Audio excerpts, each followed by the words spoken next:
Alright, today I'm going to be talking about the video journal Love Bombs and Twitter Terror, Emotions and Effect in Terrorist Websites and Other Online Media.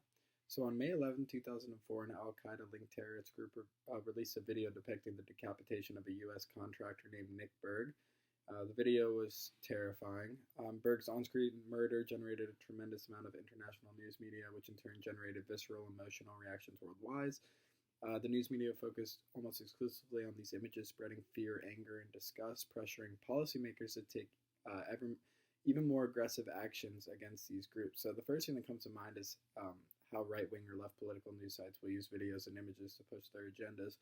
When terrorists attack, that's the first thing I feel the mainstream media, looks at.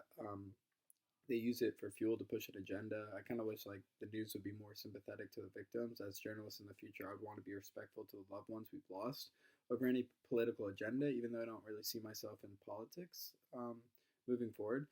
So the chapter examines the emotional effects of terrorist media on sympathetic and unsympathetic audiences and argues that these effects are more complex than commonly assumed and vary by content type and target audience. So this chapter addresses four emotions: anger, fear, anxiety, and disgust.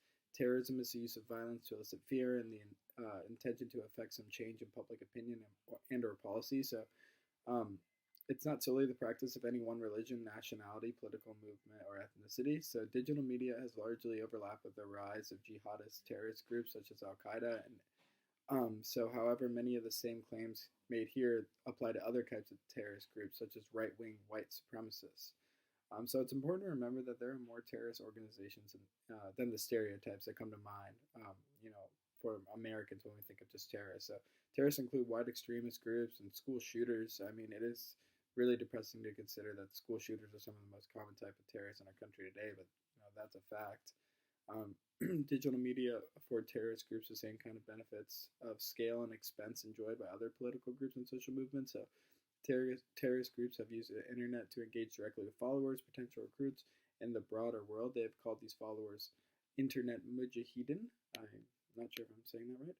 So I find it very interesting hearing about the ways terrorists use social media and how similar it is to our own political groups in America. So terrorists are getting followers through social media. Like, that's pretty scary.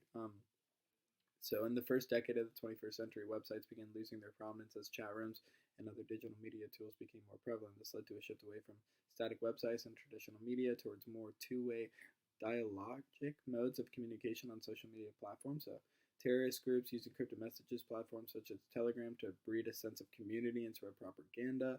So encryption has thus made the newest digital ICTs particularly critical to terrorist operational strategy, assisting in recruitment and plotting attacks. So ICTs is information and communications technology.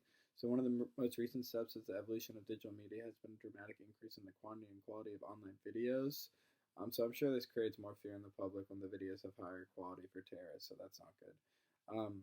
So some videos incorporate visual narratives from popular movies and video games ranging from The Hunger Games, Grand Theft Auto, first-person shooter games. They target audience of mostly young men and boys.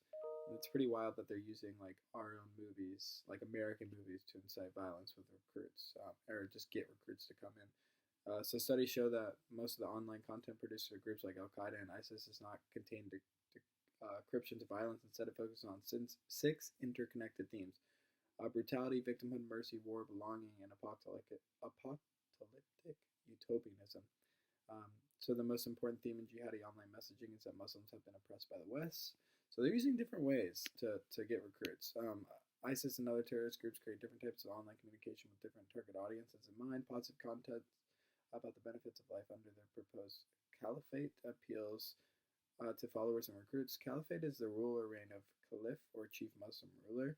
So it's important to know that terrorists are smart with how they use online communication. They know what they're doing. I think it's important for social media sites, especially X, to understand the ways terrorists reach different audiences so that they can stop them from gaining recruits or inciting fear or pushing extremist agendas. So, terrorists lead us to focus on negative emotions, fear, disgust, and anger. We talked about this earlier.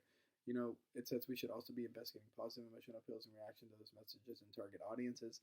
Many of the violent images have different effects on followers and potential recruits. So basically, we should understand both sides of what terrorists are doing. They're not just trying to strike fear, they're trying to inspire as well.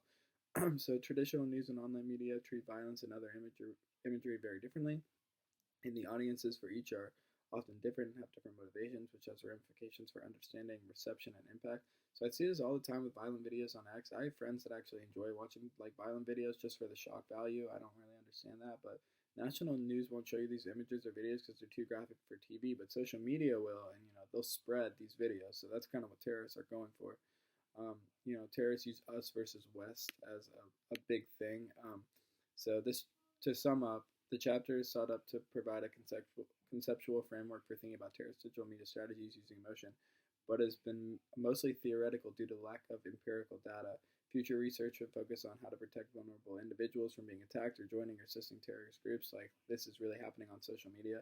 This can be done by preventing the dissemination of extremist persecution narratives and building stronger social networks in vulnerable communities. So I think as journalists, we need to, just push the right thing in the future and be aware of what terrorists are doing and, understanding like their motivations and kind of how they're trying to gain recruits.